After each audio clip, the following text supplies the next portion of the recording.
Tēnā koutou, tēnā koutou, tēnā koutou katoa. Are you Bowen? Honourable Dr. Harini Amarasuriya, Prime Minister of Sri Lanka.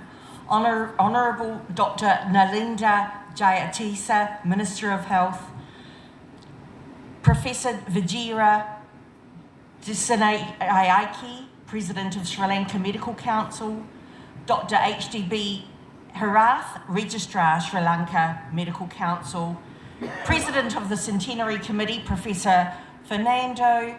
Honourable Chief Justice, Honourable Attorney General, Ambassadors, Ministers, distinguished members of the Sri Lankan Medical Council, esteemed colleagues, honoured guests, ladies and gentlemen. It is both an honour and a privilege to stand before you this evening at this landmark occasion, the centenary celebration of the Sri Lanka Medical Council.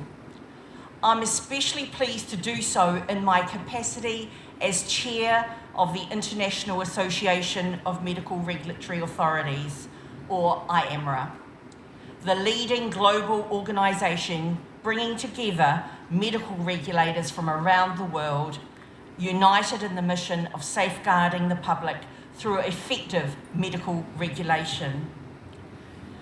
May I also express my sincere gratitude to the President and members of the Sri Lanka Medical Council for the generous hospitality extended to me and all of us gathered here.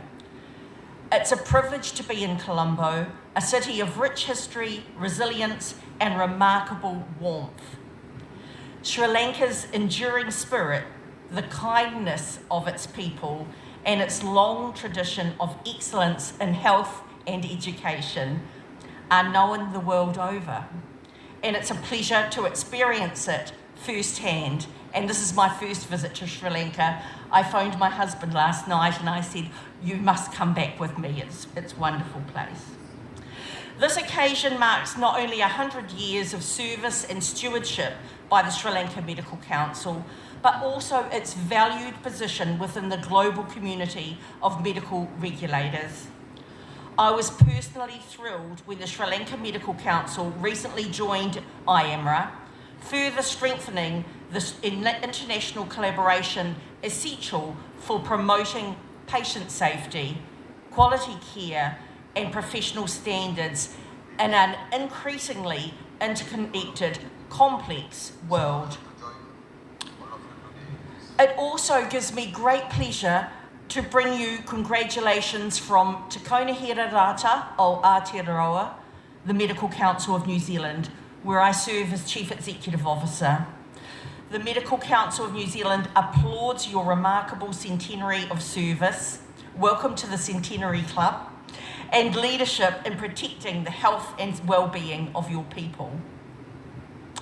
100 years ago, in a vastly different world, the body that preceded today's Sri Lanka Medical Council began its journey from its earliest roots in Ceylon Medical School in 1870 to the formation of Ceylon Medical Council under British rule in 1925 that was modelled on the UK's General Medical Council, through to its being renamed the Sri Lanka Medical Council in 1988 and its evolution to a modern statutory body. These are some of the pivotal milestones we honour here this evening.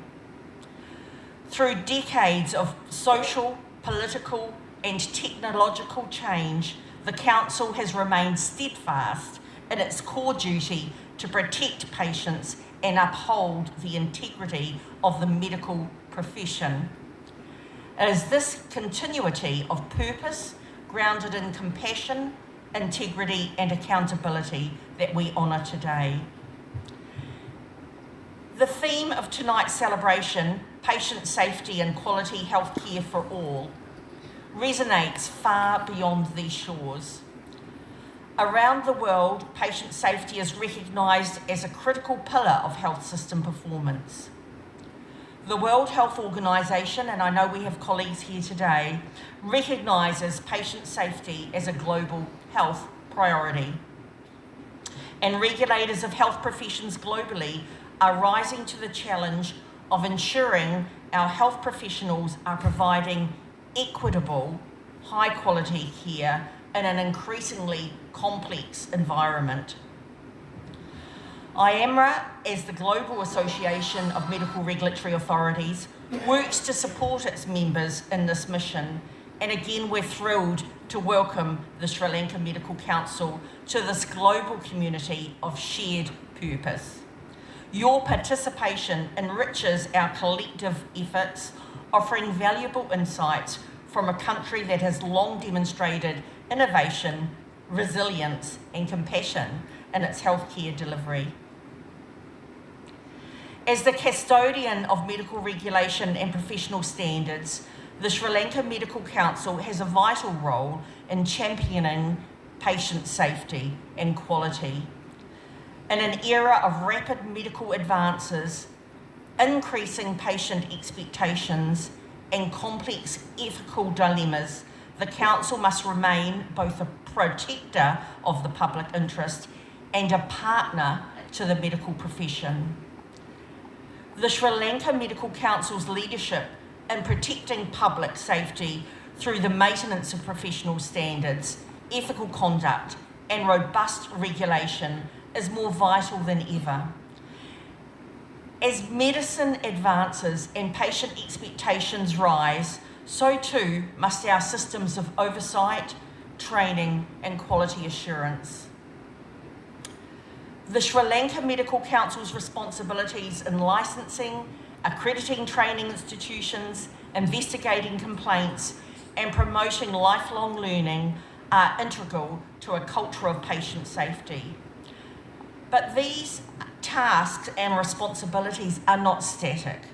They must evolve to meet emerging challenges: digital health, artificial intelligence, global workforce mobility, changes in health delivery, and rising health inequities. And this is where international collaboration is invaluable. By learning from one another's successes and setbacks, by harmonising best practices, and by fostering mutual support, we can collectively achieve the cause of safe, high quality and ethical medical care for all. We've talked today about regulators existing in a wider health system that is more complex than ever before. New technologies and healthcare models are constantly emerging. Our regulatory frameworks must remain up to date, effective, and future ready to ensure our health professions are practicing safely. We must stay ahead of the curve and identify and use appropriate levers to improve regulatory outcomes while enabling innovation and technology. We need to be proactive and use enabling tools such as education and guidelines, setting of professional standards, strengthening the quality of CPD, continuous professional development, and also our levers with medical education institutions and accreditation processes to drive the ethical behaviour we want to see. To do a lot of this, we need information, data analytics, and behavioural insights through stakeholder engagement and horizon scanning to inform our work both on a national and international level. However, regulators of health professionals have been notoriously bad at undertaking and publishing research. This was identified as a real issue when the World Health Organization was doing the literature review to inform the guidance that they recently published on health practitioner regulation. So there was a lack of evidence-based research on regulation, and this needs to be a future focus for all of us. Our regulatory toolbox includes tools for enforcement. However, in my view, the use of reactive regulatory tools should be our last option, needed only when our proactive strategic approach fails. We need to put proactive measures in place to support doctors and health professionals to do the right thing and use education and our leadership to drive change. Using an analogy, we need to do more and take more action at the top of the cliff. We must put in safety nets to prevent anyone falling off the edge of the cliff. We must prevent them needing the ambulance. We can shift the focus from reacting to errors and complaints to proactively preventing them by addressing underlying factors early. We are observing emerging trends that require medical regulators to think differently. For example, around the world, the medical profession is starting to practice in new and different ways, and in different practice settings. Some aspects of the way care is being provided could be considered profit-driven models of care. Added to this, patients and consumers now have greater and different expectations. We are observing the public accessing care differently, and in some cases, no longer visiting a general practitioner seeking a diagnosis, but instead accessing a specific niche clinic seeking a specific treatment or prescription, having already decided exactly what they want. Examples that I'm aware of in Aotearoa, New Zealand and Australia include clinics offering cosmetic procedures or medicinal cannabis. At a medicinal cannabis clinic, for example, a patient can be seen, a product prescribed, and then that product dispensed from that same clinic. These intersections of the medical professional and the product, alongside new environments and practice settings, are posing real and new patient safety issues. We alone as medical regulators cannot solve these. Solutions will need to involve collaboration with as many other organisations across the wider health sector as possible, and with other regulators in our global world. We must work together to seek solutions to these complex issues and learn from each other. The increased use of new technologies, including artificial intelligence, is a further area of learning for us all. Regulatory bodies must demonstrate leadership in ensuring they provide clarity to the professions they regulate around the use of new technologies to ensure patients are cared for safely and equitably. There's no doubt that the use of AI offers many benefits for patient care, but our job is to make sure those we regulate continue to observe the fundamental aspects of patient care, including good quality informed consent and the use of the doctor's own clinical judgment when using AI. We need to make sure that we highlight the risk of built-in inequities in data being drawn on in the use of AI, especially for our most vulnerable populations. The regulator has an important role in ensuring our professions deliver culturally safe care, with a particular focus on our disadvantaged groups who we know experience inequitable health outcomes. The regulator has a really big role, in my view, in driving health equity.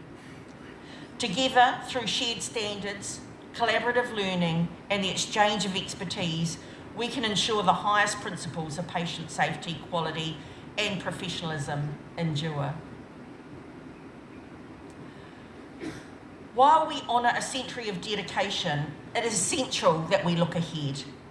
The future of healthcare will be shaped by technological innovation, demographic shifts, and the globalisation of medical practice. These changes present tremendous opportunities, telemedicine, artificial intelligence, and personalised medicine among them, but also significant risks to equity, privacy, and patient safety. Building and maintaining effective collaboration with regulators in other jurisdictions will support us in staying abreast of emerging issues and learning from each other and addressing new challenges. The future demands courageous leadership, ethical clarity, and a steadfast commitment to public safety. On behalf of all of those who come before us and in honour of those yet to be cared for, I offered my warmest congratulations to the Sri Lanka Medical Council on this remarkable centenary and my heartfelt best wishes for the journey ahead. I am constantly reminded that regulation is not simply about rules and enforcement. At its heart, it's about safeguarding the sacred trust that exists between a patient and their doctor. As I mentioned this morning, it's also about being a trustworthy regulator, that through our actions have earned the trust of the public and of the professions we regulate by being proportionate, fair and transparent in our decision making, and that we do so with integrity, a compassionate approach, and with the safety of the public at the centre of all we do. In this way, our communities will receive the best possible treatment in a safe, compassionate and respectful environment. That is the essence of patient safety and quality health care. It is both a professional obligation and a moral imperative. And as I mentioned, regulators are facing more challenges than ever before. We do not exist in a vacuum, and our environment is more complex and one that is ever changing. We each have different health systems and different regulatory systems in each of our jurisdictions, but many of our challenges remain the same.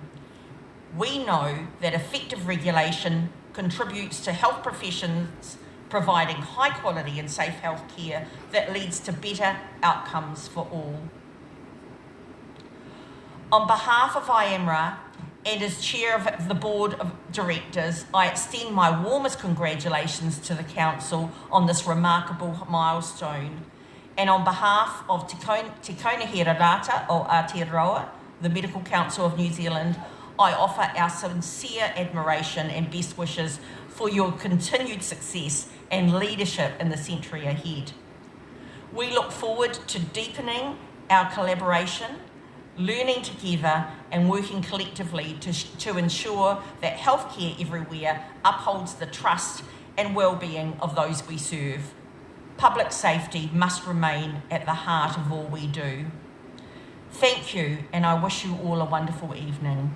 Tēnā koutou, tēnā koutou, tēnā koutou katoa.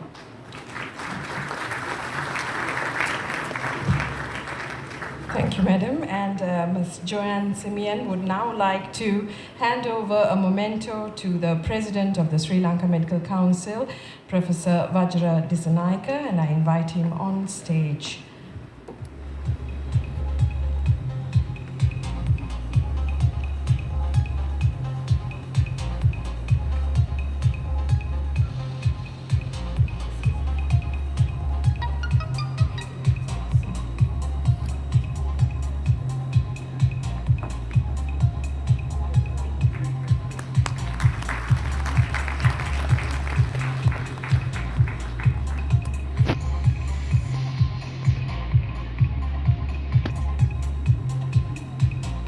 Thank you very much, Madam. Thank you, sir.